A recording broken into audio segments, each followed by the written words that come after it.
I have been hauling computers like this all over the country for my broadcast and live production services. Well, time to get rid of this and see what the new M1 Max has to offer.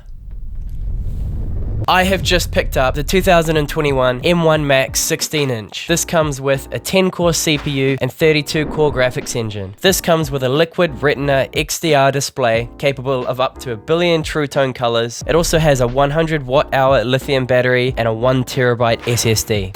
Okay, let's open this up. So in the box, we get the beautiful MacBook Pro, and underneath that we just get the charger and some manuals. Okay, I lied. I've actually unboxed this thing before. I've had the pleasure of taking this to many broadcast events and the thing works great. So what I'm gonna do today is just go through a few questions that I asked before buying this machine. Can it run OBS? Yes, it can, and well. OBS has recently updated its software so that it can run natively on silicon chips. Before this, macOS would run OBS through a virtual software that would limit its performance dramatically. I use some pretty power-hungry graphics and overlays, and this computer doesn't seem to have any issue with them. Can it handle instant replays? I have replays set up so I can scrub back and forth between the last minute and a half of my broadcast so that I can pick the perfect moment to play my replay. So far, I have had no issues running replays on this system. Can it run multiple power-hungry apps? During shows, I quite often have to edit and add new graphics or overlays to my stream while I'm broadcasting, so I need a system that can run multiple apps like Photoshop or Adobe Illustrator or Canva while I'm live streaming through OBS. I want to be able to use Premiere Pro also during my broadcast because we have quite a small team. I need to be able to edit and push out promotional content right as the broadcast ends. And I have done many tests with this machine, running Premiere Pro, Photoshop, Adobe Illustrator, and OBS while streaming all at the same time.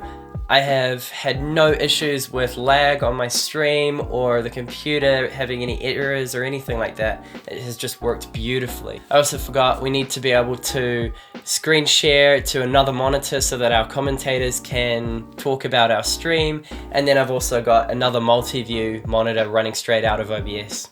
Is the screen big enough? Well, you tell me.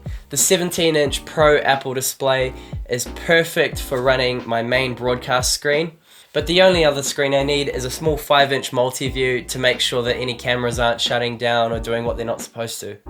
Is it portable? Well, compared to the computer I just threw on the ground, it is tiny. Now I don't have to run around with a computer, a monitor, and accessories in a large box. I can just chuck this in my carry case and we're good to go. I was actually really surprised about how responsive the touchpad is. I'm used to using a mouse for a computer, but I love this thing. I haven't had to plug an external mouse into this computer. It does everything I need with all the gestures and how responsive it is. I've been using it to edit on Premiere Pro, do photos, and live streaming. So this easily takes the cake for my favorite touchpad on any device. Well, that's all I can think of that covers my use case as a broadcast production lead in the sports industry. This thing is amazing. I will not be getting rid of it anytime soon. I suggest you do your own research if you are looking to buy this because it is not cheap, but it definitely beats flying with a whole bunch of computer equipment when I already have so many other cases for my camera and live streaming equipment. In my opinion, I think that Apple M1 Max 17-inch display is everything I need for a broadcast computer. It can do so much more than that. I really recommend you go and check this out. But that's all for now. Thanks for watching.